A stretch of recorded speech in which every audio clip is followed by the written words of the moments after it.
Okay, I just threw this presentation together, but I will say it is about the oldest flying squadron in the U.S. military. And it's literally called the first Aero Squadron. If I could get my presentation to work. There it is. When I was learning to fly, basically I was in college at the time, flying out of the Aero Club there at Naval Air Station Moffett Field. I wondered about what was the beginnings of military aviation. And I didn't really get into it very much. Obviously, the internet was not a thing, well, not for the public anyway, not at that point in time. But it wasn't until I came back to California on a special duty assignment that I figured it all out, okay? And just a quick blurb on myself. Of course, you already kind of got the beginnings of all that. I am a former alum of San Jose State University aviation program back in the day when it was still at San Jose Airport. And I was also the first recipient of the Aero Club of Northern California Scholarship Program. That was back in, I think it was like 1984, 85-ish time frame. And I quickly used that money to get myself a pilot's license back when you could get them for about $2,500 back then. I think it's about 3 times that now. And that really helped me to get through Air Force ROTC program and get myself a pilot slot to go to Air Force pilot training, where I went to Vance Air Force Base, and that's where I spent a year going through pilot training, getting my wings. My follow-on assignment after pilot training was to stay exactly where I was and become an instructor pilot as a primary jet trainer for all the new recruits coming through, which is a very eye-opening experience because you're basically saving yourself from dying every day. And also the other person that's with you who didn't realize that they were dying at the time. After my 4.5-year stint doing that, I got a special duty assignment as a reconnaissance pilot at Beale Air Force Base. And that's where I stayed basically for the next 18 years and 3 months and did all that, went up through the ranks there, and also did a couple other interesting assignments there until I retired in December of 2010. And that's after which I became the site manager for a company. Well, back then it was a different company, but today we call it the Rock Hill Group. And we actually contract to the US military, to the Air Force, to give ground systems training and simulator training to all the new recruits that come through there. So I've been doing that for going on 9.5 years now. And as it says on the very bottom, all the alphabet soup at the bottom, the very last bit of it is the most important. And that's, of course, flying my 80-year-old airplane. Yeah, it dawned on me today that, hey, it is an 80-year-old airplane, isn't it? Because, well, actually, it's not 80 years old, not until September. So it's almost 80 years old. And that little guy that's sitting in the front seat in front of me is now just turned 18 years old. So he's actually taller than me now. But back then, he couldn't see over the dashboard. Anyway, you're here to listen to me about that very first U.S. military Aero Squadron, dating back to the 5th of March, 1913. And you may wonder, well, what does that have to do with the Aero Club of Northern California? Well, that first military squadron, Aero Squadron, actually began, albeit in Texas City, Texas, but this photograph is actually when they went to North Island in San Diego, California, where they spent about a year learning how to fly those aeroplanes. Like I said, as of the 5th of March of 1913, they actually were considered the first flying Aero Squadron, originally from Texas, but they did come to California, spent some time there. And as you can see, all those old airplanes, they didn't start with those airplanes. They actually started with the Wright brothers Model B, and their first squadron commander was Captain Benjamin Fulloy. He's a Connecticut boy, made his way up through the ranks in airships and blimps. And then after that, during about 1903, and let me back up just a little bit. March the 5th, 1913, that's only 9.5 years from the time that the Wright brothers flew at Kitty Hawk. And back in 1909, the Army had already started experimenting with airplanes by getting that Wright Model B that Benjamin Fulloy learned to fly. He was taught to fly by Wilbur Wright. And when I say that he was taught to fly, that means that Wilbur Wright sent him one letter explaining how to fly that airplane. So they had to literally learn how to fly that Wright Model B on their own. Okay. Eventually, of course, they went off to San Diego. Once they started to get some of their other aircraft, like the Burgess Model H, and then if you paid attention in that other image prior, you could actually see a few of those in the background. And then they started receiving their Glenn Curtiss JN2s, the Jennies, which were sorely underpowered and could barely fly, essentially, kind of like my Cub. Well, actually, my Cub has more horsepower than this one does. Anyway, after which they actually left San Diego and went to Fort Sill, and that's where they started doing a lot of their training at Fort Sill, Oklahoma. And then they started working their way through Texas, different locations all throughout Texas, and basically ending up at Fort Sam Houston, Texas. That's when they finally got their JN3, still a little bit underpowered, but a lot more capable than the JN2. But they were still having trouble learning to fly and having trouble with these really underpowered airplanes at the time. Now, in 1914, there was a Mexican contingent that came up into the United States. This photograph was in Arizona, actually. And one of the prominent features in this photograph is a guy named Francisco Pancho Villa. And the guy next to him, General John J. Blackjack Pershing, was his host, who guided him around the United States and actually gave him a tour of Fort Bliss. After the contingent went back, oh, I'm sorry, I left a notable person out. If you look just to the right of Blackjack Pershing there, there's a slightly taller gentleman behind him. That, by the way, is Lieutenant George S. Patton, back before he became a general, obviously. Now, 2 years later, after Pancho Villa returned to Mexico, he ended up becoming a revolutionary and essentially against the Mexican government.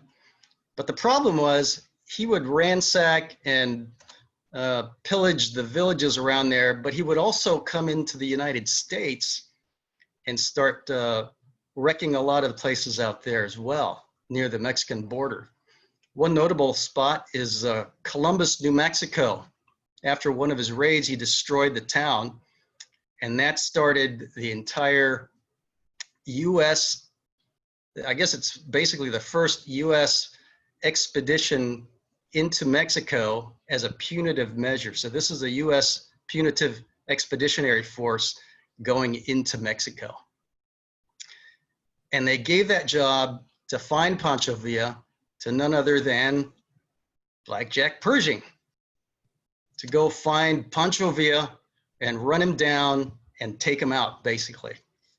You remember that photo earlier? There they are again. And of course, the first reconnaissance squadron was put under Blackjack Pershing. So Benjamin Fulloy and his aviators went off to New Mexico and set up shop there at Columbus, New Mexico. and eventually they deployed out into Mexico, but they were still having problems with those JN2s and JN3s that were so underpowered that they couldn't fly over the mountains to get over there. It wasn't until they received the JN4 that had a 100 horsepower V8 engine that could actually make it over the mountains and get into Mexico. And their job, of course, was to find Pancho Villa. And not only that, but they would spot artillery, fly in the airmail, and all the dispatches from headquarters and back and forth. This is actually a restored JN4. I believe it's in Oregon, if I recall correctly. Eventually, they got into Mexico and started looking for them, not having a great deal of luck, having some real issues with the Mexican population, which did not like them, and oftentimes would run them out of the towns that they were in. It wasn't until they received the Curtiss R2, the standard, which is a lot more powerful, a lot more capable, that they were able to really go looking for Pancho Villa. Of course, hard as they tried, after 11.5 months, they never did find Pancho Villa. 11.5 months, you wonder, well, why did they stop looking for him? Well, this was in February of 1917. By April, 2 months later, they are now in World War I, and they deploy off to France. So the first Aero Squadron has become the first observation squadron, and they are flying alongside their sister squadron, the 99th Aero Squadron. And to this day, both those squadrons are sister squadrons. And back in World War I, they were across the airfield from each other. Today, they're just across the hall from each other, all the way through time. They flew the Samson 2A2. This is a French-made airplane. Also a little bit overpowered for the size aircraft that it is. And eventually they got the French-made SPAD A2, which was a more capable airplane.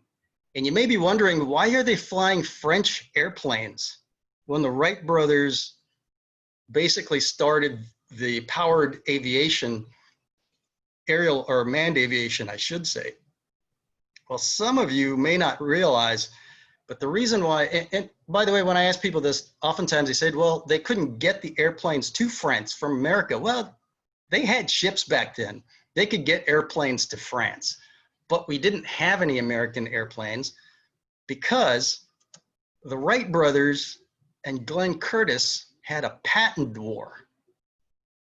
Started basically in 1909. The Wright brothers told Curtiss, hey, you're patent infringing on us because we have the patent for the aeroplane. And Glenn Curtiss said, well, no, you have the patent for the wing warping aeroplane. I developed the aileron, which is French for little wing, by the way. So they battled back and forth, and it got to a fever pitch about 1914. By then, Wilbur Wright had died of yellow fever, and they were blaming Glenn Curtiss for that as well. And actually, it took the act of the president at the time that actually got them together and told Glenn Curtiss, no, you have to pay them a certain percentage for all the airplanes you build, at least until the end of the war. So by the time they got all that squared away, it was about 1918, and they started, or I should say Curtiss started building more airplanes. The interesting thing is Orville Wright eventually retired. I think it was around 1916, and sold his rights to the airplane to a company that eventually called themselves Martin Wright Corporation, who, by the way, still continued to hound Glenn Curtiss for all those patents all throughout the years. They never really resolved that. Well, they sort of did in the mid-20s, but never completely resolved it. And eventually, both companies would merge together in 1929 to be called Curtiss Wright Corporation, which I believe is still in existence today. Unfortunately, Glenn Curtiss would die the next year after that. Anyway, back to the first Aero Squadron. After World War I, they started flying the de Havilland DH-4. See, that's a British airplane there. And they flew that for quite a number of years until they got themselves the Curtiss 039 Falcon. And if you look at this image real carefully, there's an insignia on the side of the airplane. See it there? That will come into play a little bit later on, but I call him Nimrod, and I'll explain that in a little while, okay? After the Army reorganized the squadrons, they became the first bombardment squadron, and they started flying just briefly the Keystone B-6 bomber until they got to 1936, where the Martin B-10 bomber was a more capable bomber, so they started flying and learning how to bomb with that as the very first bombardment squadron. Notice the date now, 1938 to 1941. Europe is now in the throes of World War II, while the first bombardment squadron take their their bombers, their B-18 bombers, and learning to fly with those. It wasn't until 1942, where the US is now in World War II, that the first bombardment squadron took charge of the very first B-17 bomber off of B-17B bomber off of the factory floor and started using that aircraft. And it was at this time that that old symbol, remember that symbol, became the squadron patch. And if you look at it, it's a guy that we call Nimrod. If you know who Nimrod is, he's basically a biblical figure, and he's referred to as the Great Hunter. During 42 and 45, they also flew B-24s and 25s, Mitchell bomber, as well as a B-26, which is a bomber version of the A-26 Intruder.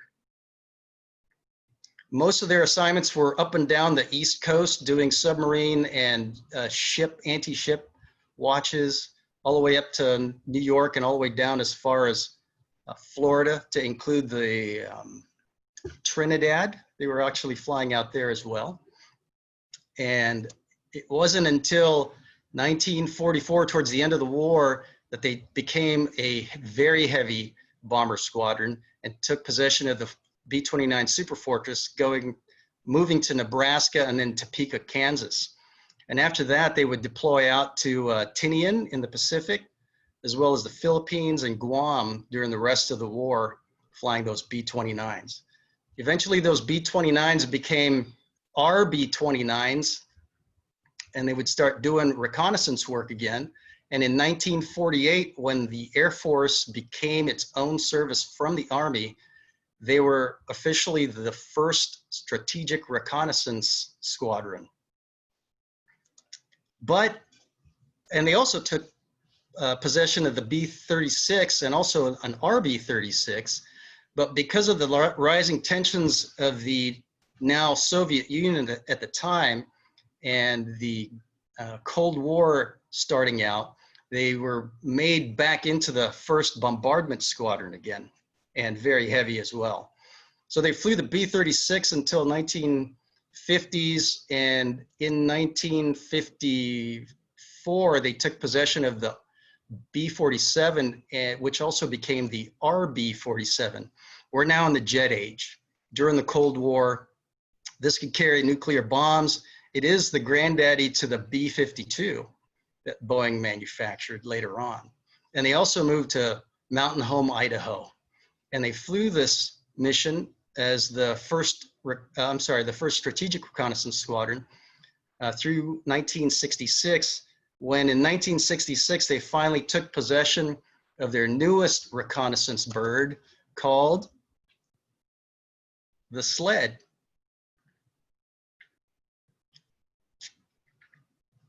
Where they finally moved to Beale Air Force Base as a SR-71 strategic reconnaissance, the first strategic reconnaissance squadron. Pretty interesting, huh? Now you may ask in that earlier description about, you may have read that thing about Area 51. Well, what exactly is this link with the first Aero Squadron to Area 51? Is it UFOs? Yes. Because back in, I got to back up, 1950s, the U.S. Air Force was doing reconnaissance work with the Martin RB-57. It basically could get up to about 50,000 feet, but it also had a bad habit of being shot down. So the Air Force asked the manufacturers, aircraft manufacturers, can you build us another airplane that can go higher, farther, and faster than this RB-57? And when they asked that, an engineer at Lockheed named Clarence Kelly Johnson scribbled something on his napkin while he was at lunch. And he was thinking to himself, hey, we already made these F-104 starfighters for the Air Force. We have all the tooling, all the patterns, all the molds to make this starfighter. All we have to do is reconfigure it with a high aspect ratio wing, take the afterburner off so that the fuel lasts longer, and it can fly up there above 70,000 feet. And he presented it to the Air Force, and the Air Force told him, no. And he said, why not? They said, well, you have to understand, the Air Force back in 1948 convinced the Congress to let them be their own service because their argument was they could do it safer than the Army could. So Congress said, okay, go be your own Air Force then. And so when they saw this, they said, no, it has one engine. That's not safer than our two-engine Martin B-57 that keeps getting shot out of the sky. So they said no. Meanwhile, the CIA boys that were sitting in the back of the room raised their hand and said, how high will that thing fly? And he said, it'll fly above 70,000 feet. They said, we'll buy it. And they promptly made it top secret. So then Tony LaVere, the guy who was going to do the test flying for this airplane, he needed someplace secret to fly this thing because it's a top secret airplane.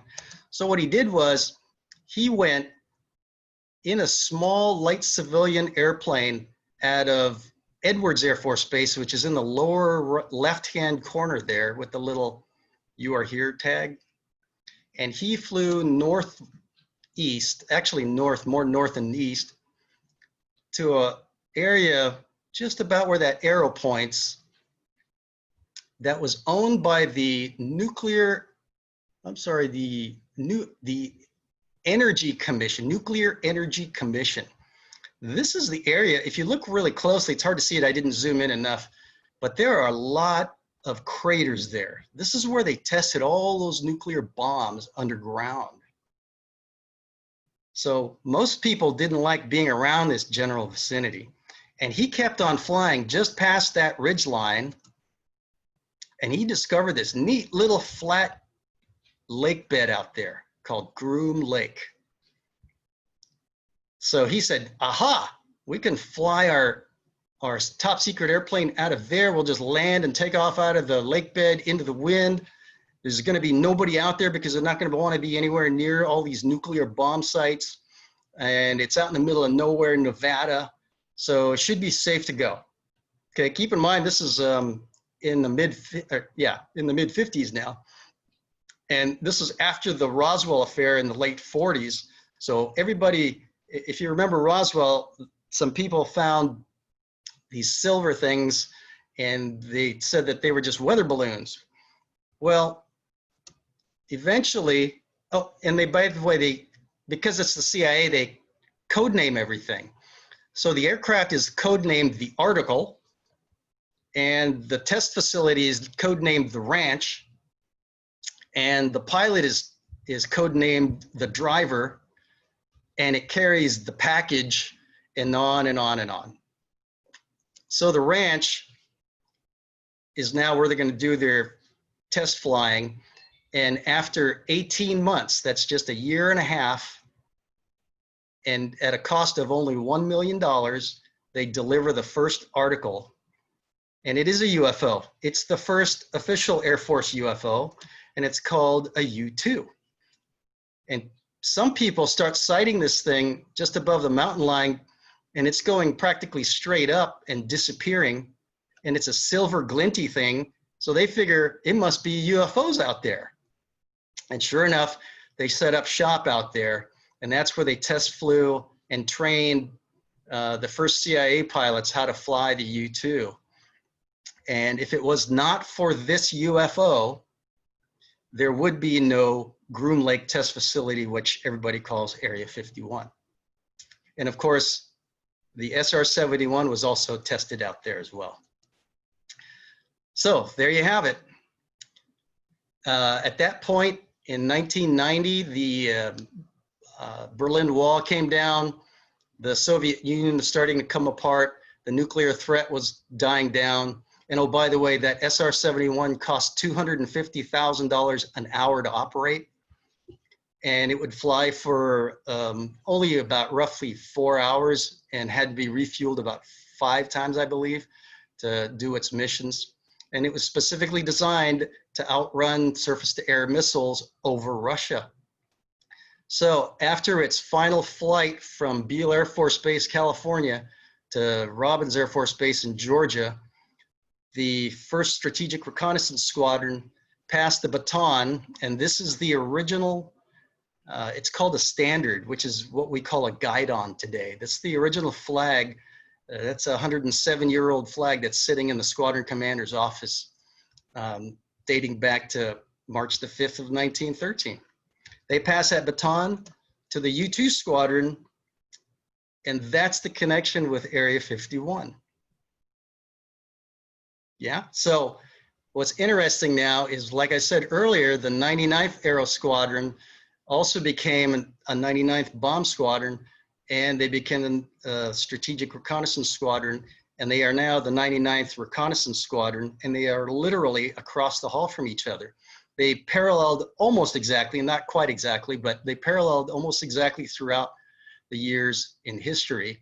The 99th Reconnaissance Squadron flies the single-seat operational jets operationally overseas, while the 1st Reconnaissance Squadron is in charge of training all of the pilots to fly these single-seat. So they also instruct in the T-38, which is a supersonic jet trainer for maintaining the pilot's proficiency. And this photo is actually just about 2-3 weeks old now during the COVID-19 flyovers. Some of you may have seen that. And there you are, 100 years later.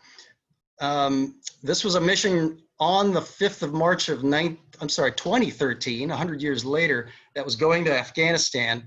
So they emblazoned it with all of the glory, and still to this day, they still haven't found Pancho Villa. From the 5th of March, 1913 to the 5th of March, 2013, the centennial of the 1st Aero Squadron becoming the 1st Reconnaissance Squadron. Remember that image? Oh, that took off on me, sorry. It eventually became the 1st Bombardment Squadron, and then became the 1st Strategic Reconnaissance Squadron. And now it is what I call the Nimrod patch of the 1st Reconnaissance Squadron. And really, that's kind of all I have for you. This is what it looks like from above 70,000 feet. This is the San Francisco Bay Area. Just to give you your bearings, down in the lower right-hand side is the San Jose Airport, just out of, actually just barely out of view.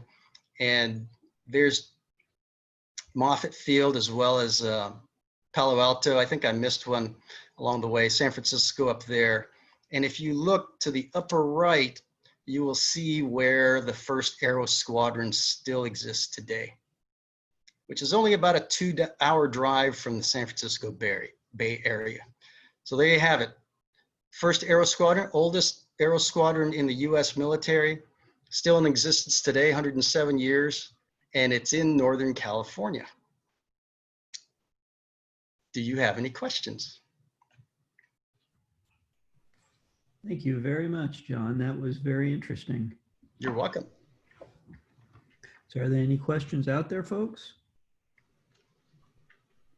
And oh, by the way, if any of you are flat earthers, I can guarantee you that the planet is in fact a sphere, just like all the other planets in the solar system. So John, you spent some time in a U-2. I did. How much time do you have in one? Just shy of 2,500 hours. It's like 2,487 hours or something like that. Wow. That's a lot of time in a, all of that in a spacesuit of some sort or a pressure suit? Yeah, most of it was in the pressure suit. Mm-hmm.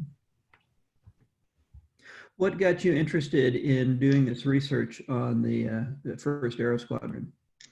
Well, it just sort of happened actually, because obviously while I was part of the first Aero Squadron, or I was part of the first reconnaissance squadron, I asked, does this squadron have anything to do with the original first Aero Squadron? And then I got the litany of, oh yeah, it is. It goes all the way back to New Mexico in 1913. And it's not hard to find it nowadays on the internet, but back then there wasn't an internet to use at the time. So I just heard it from people who knew. Yeah, very interesting. What would you say is one, there you go. There's a question from Carissa saying, can you describe some of the details of your spacesuit? The full pressure suit, originally they had what's called a partial pressure suit. It worked, and what happens is when you go above Armstrong's line, which is effectively about 53,000 feet, if you were to lose the cabin pressure of your aircraft, because the U-2 is pressurized, if you lose the cabin pressure, there is so little pressure on your body that your blood at 98 degrees Fahrenheit would boil, and you would basically boil to death up there. So the pressure suit is actually a backup in case you lose cabin pressure, and then it becomes now your pressure vessel that keeps you at essentially 35,000 feet where you won't boil to death. Statistically, it saves about 2 pilots a year. Some years obviously less than that, some more than that, but it is there to keep you from boiling to death up at altitude. Did you ever have an experience like that where you needed the suit? I never did. I was fortunate, but it did happen several times during my stay there to other people. That would be scary. Yeah. There's a question from Jim here. It says, climb out feet per minute and cruise speed of the U-2? Well, with the training jets that we have here at Beale, which are roughly about 26,000 pound aircraft, you can release the brakes, take off in 6 seconds, and it'll climb at about 35 degrees nose high, and it'll be from brake release to 60,000 feet in 20 minutes. And it normally cruises at roughly around 450 miles an hour. That would take me about 20 minutes to do that in my Grumman Cheetah. Yeah, of course. And that'd be to, yeah, not to 60,000, but that'd be to 6,000 feet. And if you think about it, most commercial airliners, I mean, albeit that they're much heavier, of course, they take roughly about 30 minutes to get to around 33, 35,000 feet, which is basically half the altitude. Mm-hmm. And so from 70,000 feet and above, when you look down at an airliner, it looks the same as if you're on the ground looking up at it, except your perspective is from above. That's just a trip. So Mel's asking, said that he heard the U-2 could be at 12,000 feet before the end of the runway at Moffett. It could, depending on how much fuel you have on board. We teach our students that if they take off at the end of the runway with a 25,000 pound airplane, they will be at 10,000 feet at the other end of the runway. And that also depends on the wind too. But for the most part, you can get to 9 to 10,000 feet easily by the end of the runway. If it is a mission aircraft, a mission jet, as we call, they're typically 40,000 pounds. So they're not climbing at 35 degrees nose high. They're climbing more like about 25 degrees nose high. And it takes about double the time to get to the same altitudes as a lightweight aircraft. That's amazing. Absolutely amazing. Any other questions? Well, there's another one asking to share a unique challenge you have had in your flight training, or a crazy story. Oh boy. When I was a student learning to fly the U-2, I had to do what's called a border patrol, where you took an actual film camera and we would fly along the Mexican border. And it's partly practice for the student, partly real life for the photo interpreters to see what's going on along the border. And you go all the way down to the Gulf of Mexico and Texas, turn around and effectively just come back. Well, that particular flight there was a lot of turbulence, and you can actually get some pretty heavy turbulence up at altitude as well. It kind of depends on the geography and the conditions of the air, really, and the temperatures. But I was getting a lot of turbulence, and what I didn't realize was I had bumped my speed brakes open. So I flew around that whole mission with my speed brakes out, and I couldn't figure out why I was running out of fuel. And it ended up that I sort of calculated that by the time I got back home, I might only have maybe 50 gallons of fuel left out of 2,900 gallons. So I ended up having to turn around and go and land back at Hill Air Force Base, all the while trying to figure out, why is this airplane not performing? And then as I'm spiraling down to land at Hill Air Force Base, I reach out to put my speed brakes out and realize that, oh my gosh, the speed brakes are all out, and they've been out the whole time. So that was one of my big mistakes that I made as a student. But probably my most challenging, I think, would be later when I was an operational pilot. I was actually back home here, and in 1995, the Mississippi River flooded. And then we had to fly these, and it was in the wintertime, we had to fly these camera missions over the Mississippi from Minneapolis all the way down to the Gulf of Mexico, really, following the Mississippi River, taking pictures. And the night before, I couldn't get any sleep. And then when I showed up the next day, it was a really early takeoff, because I had to take off just before the sun was coming up, and I had to be over the target area by a certain sun angle, and there was only so much good sun angle in the wintertime. And so our mobile officer, who's usually the backup pilot, offered me a cup of coffee, and I usually don't do that, because for me, when I drink coffee, it gets my GI tract going. So I kind of refused a couple times. Eventually, he kind of wore me down, and I drank a half a cup of coffee. And sure enough, when I started that engine, my gut started gurgling, and I didn't have time to just shut everything down, go run off, get out of my spacesuit, and use the toilet. I tried to do that before, but nothing worked at that point.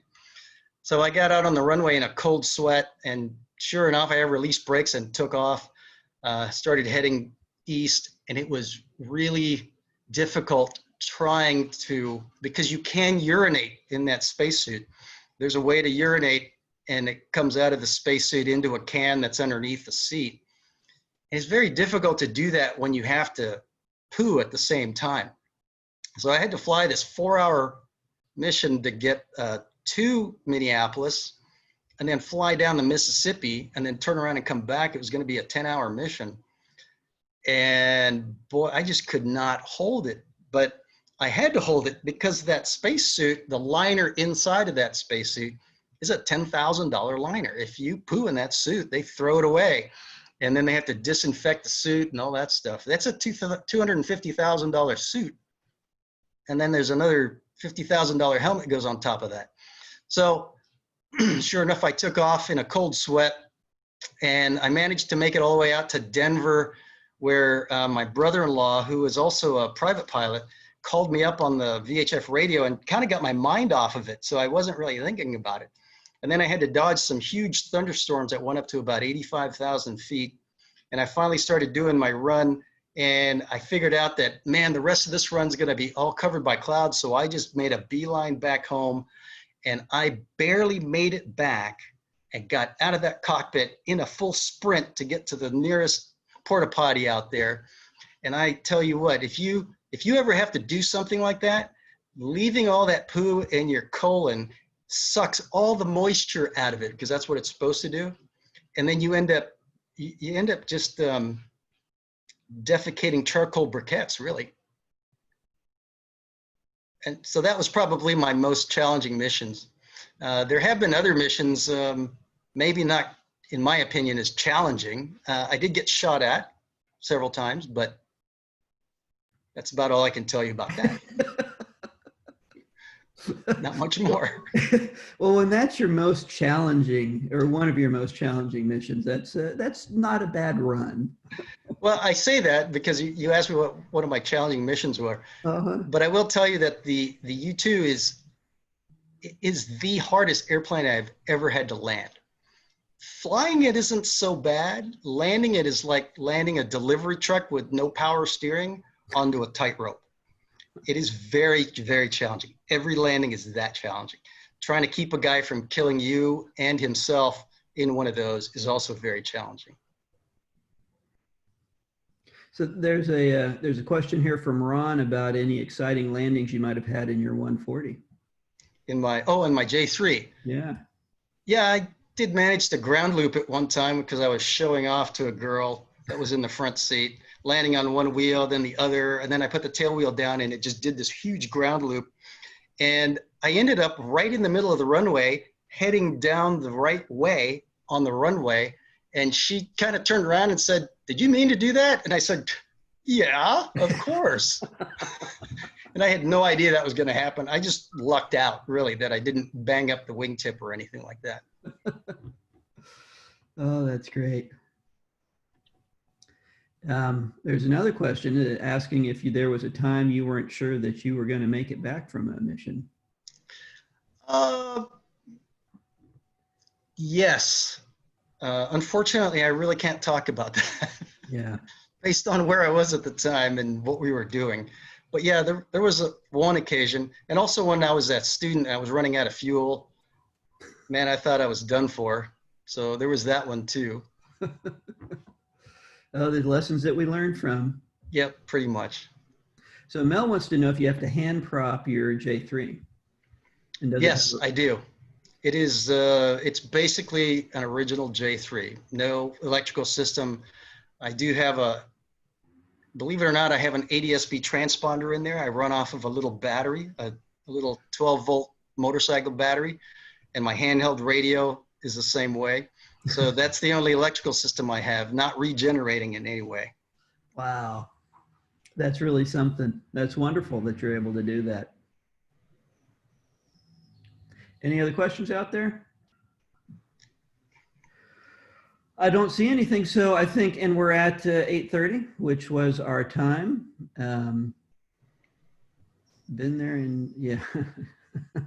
And so at this, I would like to thank all of you for participating. I am going to post the link right now in the chat window to that YouTube video that features Cabby and a very notable personality. I've watched it before. I really enjoyed it, and I think you will too. Click on that before we close this window, and you can watch it this evening when we're done. Incidentally, that's just one of two documentaries that was filmed. They filmed it all, and then they made it into two documentaries. One was about the moon landing because it was the 50th anniversary of the moon landing. And the other one was the preparation for the flight. And that's the second one, the preparation for the flight, is a link that I gave. So All right. if you wanna watch the other one, which is an hour-long documentary, it has some different scenery on there too, which is quite nice as well. It's also on YouTube now. It's on YouTube? Okay. Well, John, thank you very much for putting this together, taking the time to share your information with us and answer all of the questions. I, for one, really had a good time, and I'm very thankful for you spending the time and effort to do it. Thank you very much. Thanks for coming along, everybody. Yep. And with that, I'm going to end this. Look for an email in a few days with our next, the information for our next speaker. That was a great show. Thank you. You're welcome. John, we appreciate it. It's Scott and Wincy here. She just updated the name on the screen. Okay, thanks. And I'm sure you know this about Tony Levere being a past Aero Club Crystal Eagle winner. Oh, is that right? I did not know that. Yeah.